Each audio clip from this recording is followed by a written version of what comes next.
अस्सलाम वालेकुम। प्रोग्राम सहाफ़ी में मतीउल्लाह जान। पाकिस्तान और भारत दो एटमी ताकतें किसी भी वक्त सरहद पे पांचवी बार दोनों ममालिक जंग की हालत में जा सकते हैं। जंग की हालत में तो पहले से मौजूद हैं, मगर कुछ देर पहले ही डिप्टी प्राइम मिनिस्टर इसहाक डार और दफ्तर खारजा के तर्जुमान शफकत अली खान और फ़ौज के तर्जुमान लेफ्टिनेंट जनरल अहमद शरीफ की तरफ से जो मुश्तरका प्रेस कॉन्फ्रेंस की गई, उसमें बहुत सारे सवालात उठाए गए हैं भारतीय हुकूमत के उस बयानिए के हवाले से जो पहलगाम में 26 सयाहों के कत्ल के बाद, दहशतगर्दी के वाक़े के बाद बनाया गया था।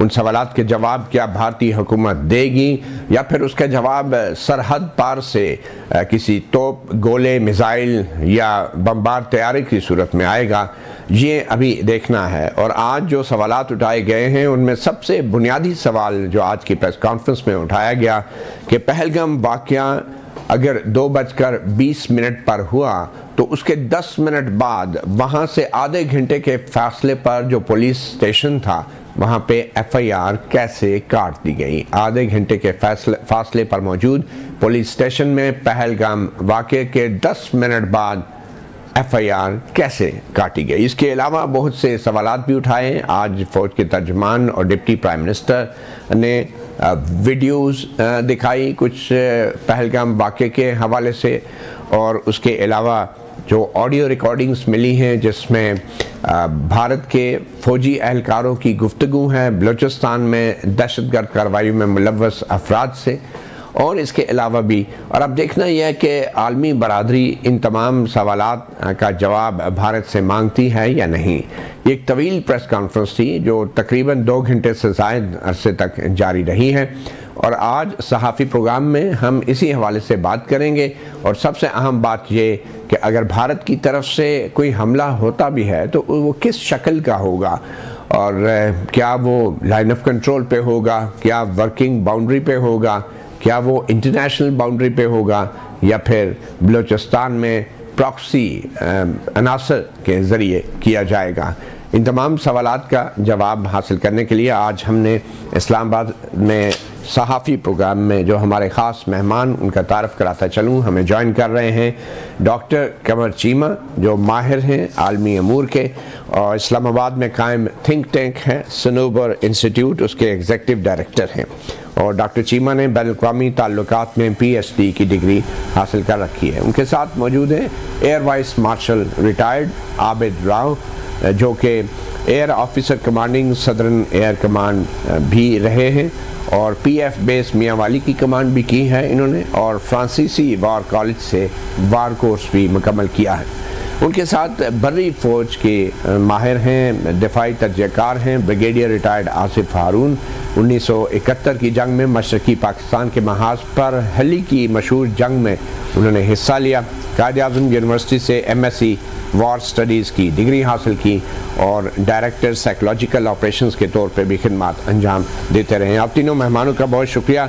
सबसे पहले तो डॉक्टर कमर चीमा, मैं आपसे जानना चाहूँगा डिप्टी प्राइम मिनिस्टर इसहाक डार की जो प्रेस कॉन्फ्रेंस थी और ख़ास तौर पे फ़ौज के तर्जुमान ने जो आज मज़ीद सवालात उठाए हैं, आपको क्या लगता है कि क्या अब भारतीय हुकूमत इस प्रेस कॉन्फ्रेंस का जवाब देगी या फिर वो पहले कोई कार्रवाई करेगी?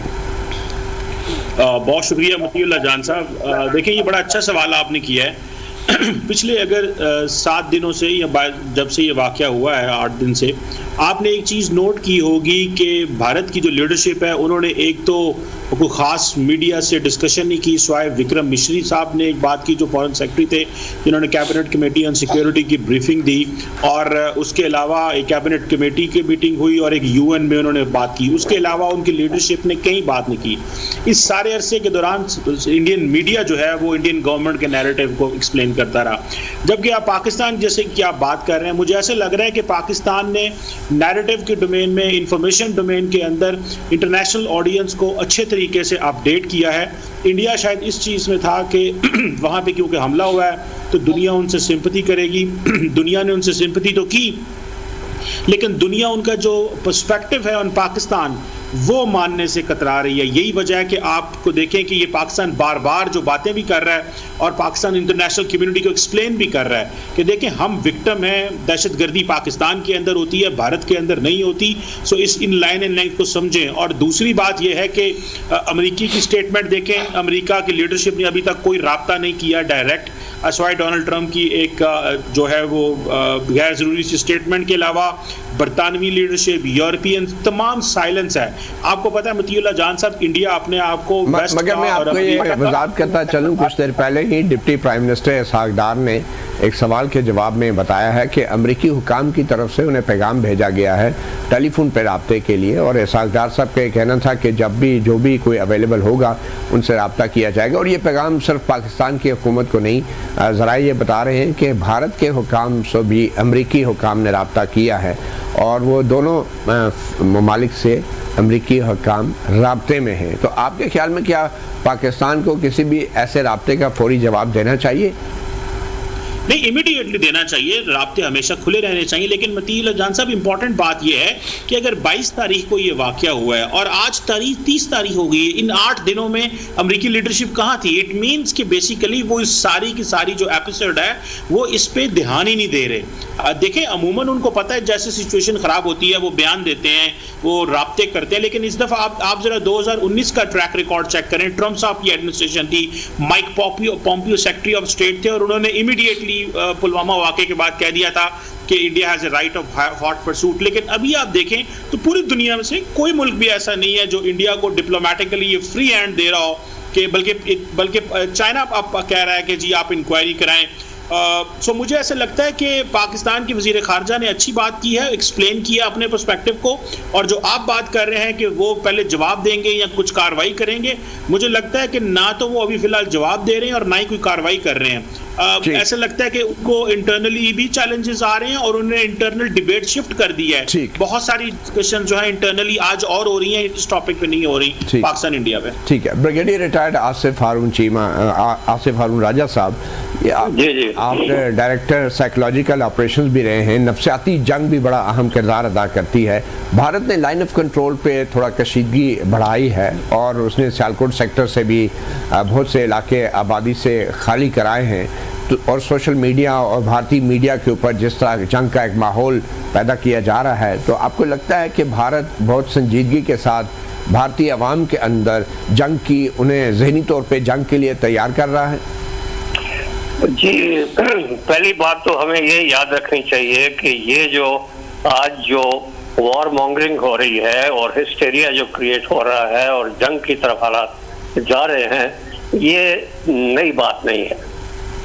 फॉल्स फ्लैग ऑपरेशन की अगर हम तारीख देखें तो गंगा जो प्लेन जो हाईजैक हुआ था जनवरी 1971 से, वो तारीख भी हमें याद है।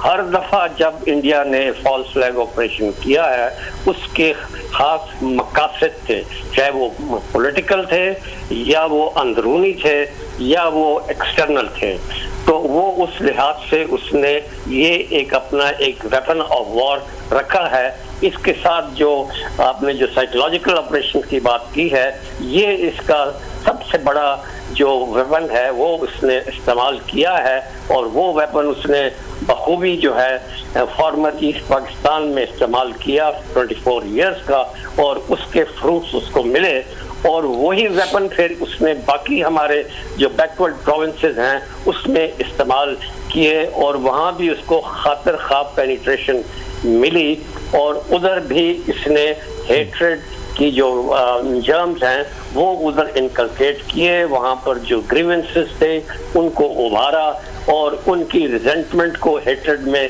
ये तब्दील किया। कहीं इंसर्जेंसी फॉर्मेंट की, कहीं पर उसने जो है सेपरेटिज्म की जो है ये बात ये छेड़ी। लेकिन हमें ये नहीं भूलना चाहिए कि हमारी तो इस वक्त 2 प्रोविंसेस जो है वो इस वक्त जो है गर्द आलूद हैं और वहाँ पर इंसर्जेंसी है, सेपरेटिज्म भी है, लेकिन इंडिया में इस वक्त जो है 37 माइनर एंड मेजर इंसर्जेंसीज हैं, जिसमें के 18 जो है मेजर जो है सेपरेटिस्ट मूवमेंट्स वहाँ ये चल रही हैं। ये सब की सब उनकी वल्नरेबिलिटीज हैं। जो नॉर्थ ईस्टर्न जो 7 सिस्टर स्टेट्स हैं जो कि वो महसूस कर चुका था जब उसने अपना स्ट्रेटेजिक पार्टनर बना लिया फॉर्मर ईस्ट पाकिस्तान और फिर बाद में बांग्लादेश को। आज जो है वो हमारा इत्तेहादी है और उसका ये दुश्मन है, और दोनों ने जो है एक ट्विन थ्रेट जो है एक किस्म की जो है वहां पर जो है ना इंडिया के लिए ये की है। अब जहां तक ये लाइन ऑफ कंट्रोल की जो आपने ये बात की है, ये तो जब से मोदी आया है जून 2014 में, तो आपको याद होगा कि अगस्त 2014 में इसने हीट अप करनी शुरू की, और बाद में फिर इसने LOC ही नहीं बल्कि सियालकोट सेक्टर की LOC जो है उसको भी ये की, और उसने फिर तमाम जो विलेजेस थे आप ये कह रहे हैं ब्रिगेडियर साहब के ये जो लाइन ऑफ कंट्रोल पे कशीदगी है या भारत ये जो कुछ भी कार्रवाइयाँ कर रहा है, अमली तौर पे भारत पाकिस्तान के साथ मुकम्मल और बाकायदा जंग के लिए शायद अभी भी तैयार नहीं होगा।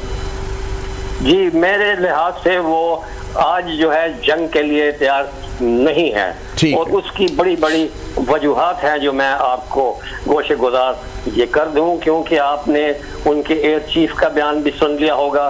उसने ये कहा कि हमारी एयरफोर्स आज PAF जो पाकिस्तान की एयरफोर्स है उससे एयर डुअल के लिए सलाहियत नहीं रखती। ठीक है, चले ये तो हम air vice marshal retired Abid Raut से भी जानने की कोशिश करते हैं। एयर वाइस मार्शल साहब, आप क्या समझते हैं कि भारत के लिए तकनीकी एतबार से ज़मीनी हमला जो है ज़्यादा सूदमंद हो सकता है या फिर फ़ज़ाई हमला, और दोनों सूरतों में पाकिस्तान का रद्द-ए-अमल क्या हो सकता है? जी, बहुत बहुत शुक्रिया मतीउल्लाह जान साहब। देखिए, इस वक्त हमारा सामना एक जुनूनी लीडर से है मोदी की शक्ल में। उसकी सारी कैबिनेट, उसका सिक्योरिटी एडवाइज़र अजीत डोवल, इन्होंने 2014 में आके एक स्टेटमेंट दी थी कि पाकिस्तान को वो टेररिज्म के तहत कमज़ोर करने की कोशिश करेंगे और अगर मुमकिन हुआ तो बलूचिस्तान की अलहदगी की मूवमेंट को सपोर्ट करेंगे। अच्छा, फिर ये जब पुलवामा अटैक हुआ तो उन्होंने एक मसल टेस्टिंग की, अपने 4 जहाज ये 4 बॉम्ब फेंके जो सवात में आके, और उसके बाद जो हुआ अल्लाह ने हमारी बड़ी इज्जत रखी, और 2019 के बाद वो उन्होंने हिम्मत नहीं की और कहा गया अगर आज हमारे पास राफेल होते तो कहानी और होती। अच्छा, जब राफेल भी आ गए तो एक और इनका जो प्लान है जिसका अक्सर ये करते हैं कि जी एक रैपिड हमला करके अगर ये स्कर्दू और गिलगित बल्तिस्तान को कैप्चर कर सके तो इनका एक एम ये भी है। तो ये एक तो ये कोशिश करेंगे जो ज़मीनी अटैक और एयर अटैक से मिलके इनका ख्वाब खुदा न खास्ता उसको ये अमली जामा पहनाएंगे। अच्छा, जहाँ तक बाकी हमारे बॉर्डर की तरफ, देखिए जंग में एक तो आपको अंदाज़ा होना चाहिए कि आप अटैक उस वक्त करते हैं जब आपको 51% कम से कम अंदाज़ा हो कि आप जंग जीत जाएंगे, वरना तो पिटने के अलावा और कुछ नहीं मिलेगा। पाकिस्तान को भी अब यही चाहिए कि अगर ये कोई ऐसा करते हैं, पाकिस्तान भी किसी सेंसिटिव टेरिटरी, हमने तो अभी चूंकि ना जंग इनिशिएट की, ना हमने कोई धमकी दी, ना हमारा कोई प्लान कि हम इस हालत में जंग की बात करें, बिकॉज मुल्क हमारा खुद बड़े नाजुक दौर से गुजर रहा है, इकोनॉमिक कंडीशंस अच्छी नहीं है, तो ये और ना हमारा कोई ऐसा ऑब्जेक्टिव। पाकिस्तान को अब चाहिए कि अब किसी सेंसिटिव टेरिटरी को ऐसा इनको एम रखे कि आप उस पर काबू कर सके ताकि इनको भी सबक मिले। बाकी अगर आप मेजर जंगें देखें तो वो एक जुनूनी आदमी स्टार्ट कर देता है, उसके लिए जरूरी नहीं है। एयर वाइस मार्शल साहब, आप सुन रहे हैं? मैं ये पूछना चाह रहा था कि सेंसिटिव टेरिटरी, मुझे आवाज, आपको सेंसिटिव टेरिटरी से क्या मुराद है? क्या ईस्ट पंजाब है सेंसिटिव टेरिटरी? सेंसिटिव टेरिटरी नहीं, सेंसिटिव टेरिटरी आप वो काबू करें जो डिस्प्यूटेड है, जैसे कश्मीर का वो है एरिया। अच्छा, इन्होंने 4 साल पहले भी जो है ना तकरीबन यही ऐलान किया था, बट फॉर्चुनेटली वो जंग इसलिए नहीं हुई कि इनका चाइना के साथ फड्डा हो गया और वो टल गई, लेकिन इनके अनफिनिश्ड एजेंडा में ये है कि ये गिलगित बल्तिस्तान और स्कर्दू पे अटैक करें। तो आप वहां जब भी अपनी कोई डिप्लॉयमेंट करते हैं उस पर ये बहुत ववेला करते हैं। आजकल भी जैसे वो है, एयरफोर्स को इस चीज़ का अंदाज़ा है, तो हमने वहाँ बेस भी बनाई है, हमने वहाँ एयरफोर्स का जो भी वेपन्स और वो है वो पहुँचाए हैं वहाँ पे। अच्छा, मुझे ये बताएंगे तो तकनीकी एतबार से आपके जो तैयारे जो आए हैं, ये जो राफेल तैयारे भारत ने अभी हासिल किए हैं, इनका पाकिस्तान के फाइटर जेट से क्या मुकाबला है? इनके जेट से हमारा ये मुकाबला है कि हमारे पास J-10C जो आया है जहाज, वो उसके वेपन्स इससे सुपीरियर हैं अच्छा। उसका जो PL-15 मिसाइल है वो 200 किलोमीटर से ज्यादा पे बियॉन्ड विजुअल रेंज वो मार सकता है। तो इनमें एडवांटेज है first look and first shoot की। वो तो तैयारों का मुकाबला तो वो एक लीनियर कंपैरिजन हो जाता है। उनके पास 36 जहाज है, हमारे पास भी 25-30 जहाज है ये, तो उसमें तो कोई मसला नहीं है। एयरफोर्स टू एयरफोर्स इंशाल्लाह वी आर प्रिपेयर्ड, और एयरफोर्स हमारी बहुत अच्छा इसका अकाउंट देगी। जो वही सरफराज रफीकी और MM आलम की एयरफोर्स है, इसने हमेशा एक अच्छा अकाउंट दिया है। आप ये देखें ना, 2019 की फरवरी 27 के बाद उनकी एयरफोर्स को जुर्रत नहीं हुई कि वो बॉर्डर क्रॉस कर सके या वो वहाँ लाइन कंट्रोल के पास आए। तो इस वक्त पाकिस्तान को चाहिए कि वो ऐसा स्विफ्ट प्लान ऐसा बनाए जिसमें आप उसको जो ब्लिट्जक्रीग टाइप हो उसमें आप मैक्सिमम नुकसान पहुंचाए। एक छोटी सी ब्रेक लेते हैं। Welcome back. सहाफ़ी प्रोग्राम में बात हो रही है पाकिस्तान और भारत के दरमियान बढ़ती हुई कशीदगी की। डॉक्टर कमर चीमा, कल रात को हमने देखा वज़ीर इत्तलात अता तारर ने तकरीबन आधी रात को सोते में उठ के ये ऐलान किया कि भारत किसी वक्त भी हमला कर सकता है। तो आपके नज़दीक क्या हम लोग ज़हनी तौर पे एक मुकम्मल जंग के लिए तैयार हैं बतौर एक कौम, बतौर एक नेशन? देखिए जी, जारी बात है, जब आपको गवर्नमेंट और गवर्नमेंट के जो अदारे हैं वो ये कहें कि इस तरह की सिचुएशन है, ख़तरा है और 24 से 36 आवर्स अहम है, तो आपको रिलाई तो करना पड़ता है उसके ऊपर, एक बात। और दूसरी बात ये भी है कि लार्जली मेरा ख्याल है कि आप अगर मुआशरे में जाएं तो कोई पैनिक नहीं है, किसी किस्म की कोई टेंशन नज़र नहीं आ रही, कोई मारदार नहीं है, कोई ग्रोसरी शॉप पे रश नहीं है, कोई पेट्रोल पंप पे रश नहीं है कि जी तेल डलवा लो। बड़ी नॉर्मल ज़िंदगी गुजर रही है और हर रोज़ गवर्नमेंट ये कह रही है। सो इट मीन्स कि लोगों को ये ट्रस्ट है कि हमारे जो अदारे हैं, हमारी जो गवर्नमेंट है, हमारा जो मुल्क है, वो इस काबिल है कि in case there is a threat, there is an incursion, कुछ ऐसी होती है तो पाकिस्तान रिस्पॉन्ड कर सकता है। सो इस वजह से आपको ये पैनिक और ये सिचुएशन नज़र नहीं आ रही। जबकि आप अगर स्टॉक एक्सचेंज वगैरह को देखें तो कुछ ना कुछ पॉइंट्स कम है रात की स्टेटमेंट की वजह पे, लेकिन लार्जली लोगों को एतमाद है अपने अदारों के ऊपर और लोग समझते हैं कि पाकिस्तान अपने आप को दफा कर सकता है, इसलिए आपको पैनिक नज़र नहीं आएगी और पुरसुकून। ब्रिगेडियर साहब, आपको क्या लगता है कि भारत के पास जो ऑप्शंस हैं, जैसे मैंने शुरू में कहा कि इंटरनेशनल बाउंड्री है, वर्किंग बाउंड्री है, लाइन ऑफ कंट्रोल है, तो इनमें से क्या स्ट्रेटेजिकली भारत की तरफ से पहल करने के लिए ऑप्शन मौजूद है? अगर ये मैं इसका ये जवाब दूं तो अगर आप थोड़ी सी इजाजत दें जी कि ये आखिर इसने ये आज ये पहलगाम का वाकया क्यों फॉल्स फ्लैग के जरिए किया और क्यों ये वॉर मॉन्गरिंग कर रहा है और क्यों वो ये तासुर दे रहा है कि मैं इस दफा जो है ये जंग जरूर करूंगा। तो मैं इस सिलसिले में थोड़ी सी ये गुजारिशात ये करूं कि 2001 से लेकर 2021 तक जो इंडिया और उसके स्ट्रेटेजिक पार्टनर्स के जो पाकिस्तान के खिलाफ अहदाफ थे वो एक भी अकम्प्लिश नहीं हुए, ना ही ये डीन्यूक्लियराइज हुआ और ना ही ये बाल्कनाइज हुआ।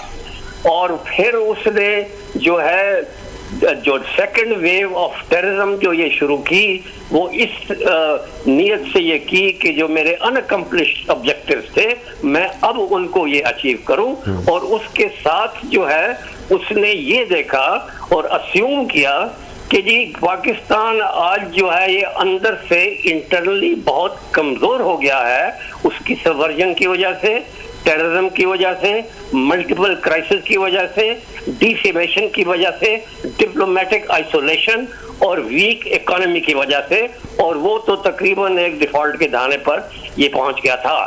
और फिर ये है कि पहली दफा ऐसा हुआ कि हमारी फौज में भी दरारें ये डाली गई और जो बॉन्डेज और trust between the people and the army था उसमें भी जो है उसने समझा कि अब जो है ये काफी खातरखा कमी आ गई है।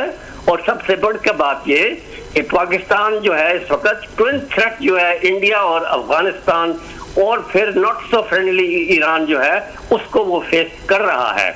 और फिर ये कि वो उसने कहा कि अब दुनिया की तमाम तर तवज्जो है वो बहुत हॉट इश्यूज की तरफ है, यूक्रेन, तो ये सब जो है ब्रिगेडियर साहब ये एक मिसकैलकुलेशन थी आपकी नजर में इंडिया की? जी, ये सारी उसकी जो है मिसकैलकुलेशन थी और उसके ख्यालात थे जो तब हवा हो गए।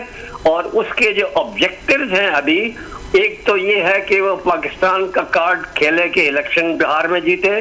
दूसरा ये है कि कश्मीरी जो जिन्होंने इनको वोट नहीं दिया बीजेपी को, उनको फर्दर परसिक्यूट करे और उनको जो है डेमोलिशन ऑफ हाउसेज वगैरह वो ये कर रहा है और डेमोग्राफी चेंज कर रहा है, उसमें ये तेजी लाए। तीसरा ये है कि पाकिस्तान को यूएनएससी की तरफ से टेररिस्ट स्टेट वो जो है डिक्लेयर करे।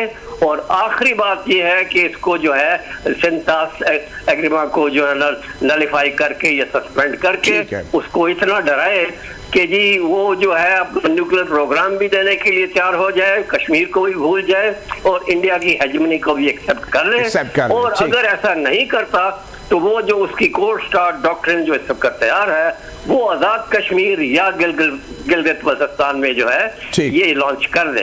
अब जहां तक मैं एयर वाइस मार्शल साहब आपकी तरफ आना चाहूंगा, air vice marshal retired Abid Rao साहब। अब सिंथास मुआहदा मुअत्तल करने से मुराद यह है कि जो पाकिस्तान का पानी है उसका रुख मोड़ना, तब्दील करना या उसको रोकना, तो क्या ये एक एक्ट ऑफ वॉर तो है? पाकिस्तान ने पहले ही ऐलान कर दिया है। क्या पाकिस्तान की एयरफोर्स या हमारे पास बड़ी अफवाज के पास ये सलाहियत है कि ऐसा करने की सूरत में हम पानी रोकने के लिए जो ज़ख़ीरे हैं भारत में या दरियाओं के ऊपर जो भारत ने बनाए हैं उनको निशाना बना सकें? सलाहियत बिल्कुल है और पाकिस्तानी गवर्नमेंट को चाहिए कि आप उसका रिटेलिएटरी जवाब ज़रूर दें कि अगर ऐसा हुआ, इन्होंने कोई कोशिश की कि रिवर इंडस के रुख को मोड़ने की या वहाँ स्टोरेज बनाने की, तो आप पहले ही फुर्सत में बागलिहार डैम, किशनगंगा डैम जो इन्होंने नीलम और उस पे बनाए हुए हैं, चनाब और जेलम पे, आप उनको ख़त्म करने का आप राइट रखते हैं। तो पानी पे तो जंग आपके लिए जो ज़िंदगी मौत का मसला है तो आप वो कर सकते हैं और इंडस को प्रोटेक्ट कर सकते हैं आप ग्राउंड फोर्सेस से या एयर उससे, ये ऑप्शन तो आपके पास मौजूद है। और ये आहिस्ता आहिस्ता अगर आपकी इतनी ज़्यादा थ्रेट्स बढ़ रहे हैं तो आपकी कुव्वत भी उसी हिसाब से बढ़ी है। इंडिया भी लंबी जंग जो है ना वो सस्टेन नहीं कर सकता, पाकिस्तान भी नहीं कर सकता। तो इसलिए मुख्तसर टाइम में आप जितना ज़्यादा दुश्मन को नुकसान पहुंचाएंगे, इस वक्त हमें ख़तरा इंडियन फोर्सेस से नहीं है, वे इंडियन पागल लीडरशिप से है। ये जुनूनी लोग जो है ना, ये अपने छोटे छोटे मफाद के लिए बड़ी बड़ी, वो हमारे एक प्राइम मिनिस्टर ने पहले कहा था कि बड़े दफ्तरों में छोटे दिमाग वाले लोग बैठे हैं, वो यही है कि वो किसी कीमत पे पाकिस्तान की कुव्वत को ना तो तस्लीम करते हैं लेकिन हर वक्त पाकिस्तान को सज़ा देने के उसमें रहते हैं। और अनफॉर्चुनेटली जो पिछली एक जंग 71 की थी, जो हम और वजह से हारे, ईस्ट पाकिस्तान बांग्लादेश बन गया, वो उनके दिमाग में है। अब हमारी आर्म फोर्सेस वो नहीं है और वहाँ हमारी मजबूरी थी। 5 दिसंबर को वो एक रनवे था वो टूट गया था 71 में, उसके बाद एयरफोर्स वहाँ थी ही नहीं, तो 10 दिन में डाका फॉल हो गया। यहाँ बात बिल्कुल मुख्तलिफ है। उनके पास एयरक्राफ्ट कैरियर्स हैं, वो पाकिस्तान एयरफोर्स की जद में है, वो नेवल ब्लॉकेट कर ही नहीं सकते जब तक पाकिस्तान एयरफोर्स इंटैक्ट है। तो ये सारे वो हैं, वो अपना लाए थे INS विक्रांत, वो 3 दिन के बाद उसको वापस ले गए और वजह उन्होंने बताई है कि जी उसमें आग लग गई, क्या हुआ। द थिंग इज कि वो वॉरफेयर इंडिया ने आज तक नहीं किया, they are not trained for that. तो इसलिए पाकिस्तान को घबराना नहीं चाहिए, हमें जंग नहीं चाहिए, बिकॉज जंग बड़ी खतरनाक चीज है। आम आदमी इधर भी और उधर भी नहीं समझते कि जंग की तबाही क्या होती है। अब दोनों के पास न्यूक्लियर वेपन्स भी हैं और एक तरफ से अगर ऐसी हिमाकत हुई ना तो फिर ये कितनी फैलेगी कि ये कोई सुपर कंप्यूटर नहीं। ये भी एक बहुत बड़ा सवाल है। डिप्टी प्राइम मिनिस्टर करने में दोनों मुल्कों की वो है, यही कहा है कि अगर खुदा न खास्ता कोई ऐसा मामला जंग के बादल ज़्यादा गहरे होते हैं तो दोनों एटमी ताकतें हैं और ये ख़तरा सिर्फ 2 ममालिक के लिए नहीं बल्कि पूरे खित्ते के लिए ये चीज़ ख़तरनाक साबित हो सकती है। एक छोटी सी ब्रेक लेते हैं और ब्रेक के बाद हम डिस्कस करेंगे कि जो न्यूक्लियर एटमी ताकतें हैं इन दोनों के दरमियान जंग का क्या मतलब हो सकता है। Welcome back. Brigadier retired Asif Haroon Raja साहब, पाकिस्तान का ये कहना है कि वो जंग शुरू नहीं करेगा मगर ख़त्म ज़रूर करेगा, तो आपके ख्याल में क्या पाकिस्तान नो फर्स्ट यूज़ की पॉलिसी पे अमल पैरा है जो कि उसने कभी भी सरकारी तौर पे तस्लीम नहीं की और गैर रवायती जंग में नो फर्स्ट यूज़ की पॉलिसी को पाकिस्तान ने कभी नहीं माना, तो क्या एटमी हथियारों के इस्तेमाल में भी नो फर्स्ट यूज़ की बात हो रही है, या इसका क्या मतलब है जंग शुरू नहीं की जाएगी? जी, इसका तो मतलब ये है कि कन्वेंशनल जंग करने की ये बात हो रही है, और पाकिस्तान की चूंकि ओवरऑल पॉलिसी जो है वो पीसफुल है और डिफेंसिव है, तो वो इसलिए जो है वो ये कहता है कि जी हम दिफा का हक रखते हैं और मुकम्मल दफा करेंगे, और अगर किसी ने भी वहाँ से कोई ऐसा कदम उठाया तो फिर हम उसका भरपूर जवाब देंगे। और अब ये है कि मेरी नज़र में पाकिस्तान अब सॉफ्ट स्टेट से अभी एक हार्ड स्टेट बनने की कोशिश कर रहा है, और काफ़ी हद तक जो है उसने ये मंजिल जो है कुछ महीनों में या एक साल में जो है ये तय कर ली है। और आज जो है जिस हालात में जिस तरीके से पाकिस्तान बिहेव कर रहा है, ये ज़रूर जो है ये एप्रिशिएबल है, क्योंकि आज तक जो ये अपोलोजेटिक, डिफेंसिव और रिएक्टिव पॉलिसी और अपीजमेंट पॉलिसी का जो हमने एक वन साइडेड जो है वो किया हुआ था, उसका हमने हद से ज़्यादा जो है ये नुकसान उठाया है। और अब अल्लाह करे कि ये पॉलिसी हमने खैराबाद कर दी हो, और अब हम proactive diplomatic, political, military, economic सारी पॉलिसी जो है उसको प्रोएक्टिव करें और ऑफेंसिव डिफेंस ये रखें, और इंडिया को जो है ना वॉर स्टार्ट करने की पॉइंट ऑफ अटैक का उसको चॉइस है, उसको सरप्राइज का भी हक है, लेकिन उसके बाद जो है फिर बैटल हमारे हाथ में है, फिर हमने ये क्या करना है उसका हमने सारा सजवाब ढूंढ लिया है कि उसके पास जिस किस्म के भी ऑप्शन हैं, चाहे वो एयर से आता है या वो ग्राउंड से या वो कोस्ट लाइन से ये आता है या कोई सर्जिकल ये स्ट्राइक करता है या कोर्ट ऑपरेशन करता है, तो उसके इन्होंने ये कहा है कि हम जवाब भी देंगे और भरपूर जवाब देंगे। चले ठीक है। Air vice marshal retired Abid Rao साहब, एटमी जंग खुदा न खास्ता उसके बारे में तो बात करना भी बड़ा तकलीफ दे एक अमर है, तो अगर ये खुदा न खास्ता कोई ऐसा हादसा होता है इस खित्ते में, तो क्या पाकिस्तान इसके लिए तैयार है?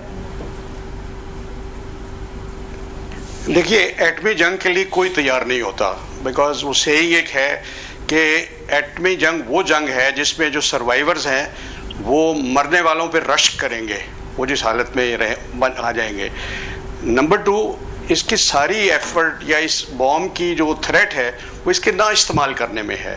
जब आपने कर दिया तो आपने एक इतना बड़ा चांस लिया है कि आपका पूरा मुल्क तबाह हो सकता है या फिर ज़िंदगी गुजारने लायक नहीं रहेगी। हर मुल्क अपने लिए उसकी थ्रेशोल्ड या रेड लाइंस बनाता है कि अगर ऐसा ऐसा हुआ तो हम करेंगे। पाकिस्तान ने 98 में एक्सप्लोजन किया था और हमें कोई 10 साल लगे ये फैसला करने में कि हमारी रेड लाइंस क्या क्या होनी चाहिए। अब वो ब्रॉडली यही है कि जब मुल्क की डिसइंटीग्रेशन, मुल्क के मतलब जो है वो एक कायम ना रह सकने का, आपकी आर्म फोर्सेस, आपके मुल्क का इंफ्रास्ट्रक्चर वो इस तरह तबाह हो जाए, तो फिर Pakistan as a last option use करेगा। ये नो फर्स्ट यूज़ आई ही टर्म न्यूक्लियर वेपन्स के लिए है। बाकी जहाँ तक कन्वेंशनल वेपन्स थे वो उन पे 1945 तक जंगे उसी पे लड़ी गई। क्या पाकिस्तान जो है पहले एटमी हथियार इस्तेमाल करने का ऑप्शन रखता है अभी भी?